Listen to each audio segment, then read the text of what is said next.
মই engineering pass কৰি ভাবিছিলোঁ APSC দিম বুলি তাৰপিছৰ পৰা মই প্ৰিপেৰেশ্যন ষ্টাৰ্ট কৰিছোঁ ফৰ 2 years মই প্ৰিপেয়াৰ কৰিছোঁ দিনটোত 6-8 ঘণ্টা পঢ়িছোঁ তাৰপিছতে মেইনছ প্ৰিলিমছৰ পিছত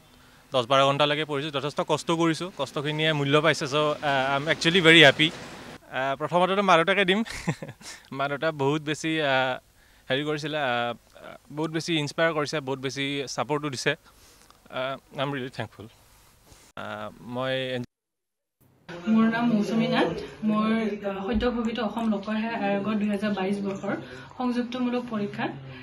ACSত ৰেংক 45 পাবলৈ সক্ষম হৈছোঁ আৰু এইটো পৰ্যায়ত এইটো মোৰ সৰুৰে পৰাই এটা লক্ষ্য আছিলে আৰু আজি বহুতখিনি সুখী হৈছোঁ মই বৰ্তমান মই আপোনাৰ আসাম টি প্ৰভিডেণ্ট ফাণ্ডত জুনিয়ৰ এছিষ্টেণ্ট হিচাপে 2022ত জইন কৰিছিলোঁ তো অলমষ্ট মোৰ 1.5 বছৰমান হ'ল আৰু in the mean time parallelly মই চিভিল ছাৰ্ভিচৰ কাৰণেও প্ৰিপেৰেশ্যন কৰি আছিলোঁ যিহেতু আজি ৰিজাল্ট দিছে তো মই ছাব ৰেজিষ্ট্ৰাৰ পষ্টটো পাইছোঁ আপোনাৰ 2022ৰ পৰাই মই প্ৰিপেৰেশ্যন আৰম্ভ কৰিছিলোঁ APSCৰ কাৰণে আৰু এইটো মোৰ ফাৰ্ষ্ট এটেম্প্ট আছিলে গতিকে মই বহুতেই সুখী হয় ৰিজাল্টটো পাই আৰু মোৰ সকলো যিমানখিনি ৱেল উইচাৰ্ছ আছে সকলোকে মই ধন্যবাদ জনাইছোঁ আৰু মোৰ ফেমিলি মোষ্টলি মোৰ কাৰণে সবতছে মোটিভেটিং ফেক্টৰ হয় এইটো ক্ষেত্ৰত 64 ৰেংক পাইছোঁ APSৰ মোৰ আচলতে জাৰ্নিটো অকণমান দীঘলীয়াই হ'ল তাৰ পাছতে এইবাৰ মই ছাকচেছ পাবলৈ সক্ষম হৈছোঁ আৰু মোৰ এটাই উদ্দেশ্য আছিলে যে মানুহৰ কাৰণে কাম কৰা মানুহৰ প্ৰতি মোৰ এটা কম্পেশ্যন আছে মই মানুহক সহায় কৰি ভাল পাওঁ আৰু সেইকাৰণে মই লোকসেৱা আয়োগৰ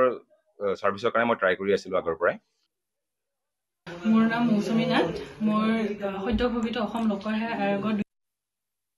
আজি ভাল লাগিছে এইটো মোৰ প্ৰথম এটেম্প্ট আছিলে আৰু মানে খুবেই ছেটিছফাইড ৰিজাল্টটোৰ সৈতে অসম লোকসেৱা আয়োগত যিবিলাক প্ৰথমতে কেৰুণ আছিল সেই কেৰুণবিলাক এতিয়া নোহোৱা হৈছে হয় সেইটোতো মানে দেখা যায় যে বহুতখিনি একশ্যন লোৱা হৈছে আৰু সেইটোৰ পৰা বহুত ছেটিছফাইড আৰু এটা সাহসো পায় যে আৰু আকৌ মানে উঠি অহা জেনেৰেশ্যনটোৱে যেন এপিয়াৰ কৰে APSC যিহেতু বস্তুটো বহুত নিকা হৈ আহিছে প্ৰচেছটো আৰু সেইটো সৈতে মই খুবেই মানে ছেটিছফাইড আছোঁ এতিয়া পঢ়া শুনা ক'ত কেনেকৈ আৰম্ভ হৈছে হয় মইতো স্কুলিংটো মই ডন বস্কো হাইস্কুল তেজপুৰৰ পৰা কৰিলোঁ তাৰপিছত মই দৰং কলেজৰ পৰা হায়াৰ ছেকেণ্ডেৰী পাছ কৰিলোঁ তাৰপিছত নেৰিম গুৱাহাটীৰ পৰা মই BCA গ্ৰেজুৱেশ্যন কৰিলোঁ তাৰপিছত 2021 চনৰ পৰাই মই প্ৰিপেৰেশ্যন আৰম্ভ কৰিছিলোঁ আৰু এইটো মোৰ প্ৰথম এটেম্প্ট আছিলে APSCত যোৱাৰ কথা কিয় চিন্তা কৰি যে কোনটো লাইনত আচলতে বেছি ভাল লাগে হয় মোৰ আগৰ পৰাই মন আছিল যে মানুহৰ মানে সমাজৰ ভিতৰত কাম কৰিবৰ কাৰণে সেইটো কাৰণে মই APSC নিজৰ কেৰিয়াৰ অপশ্যন হিচাপে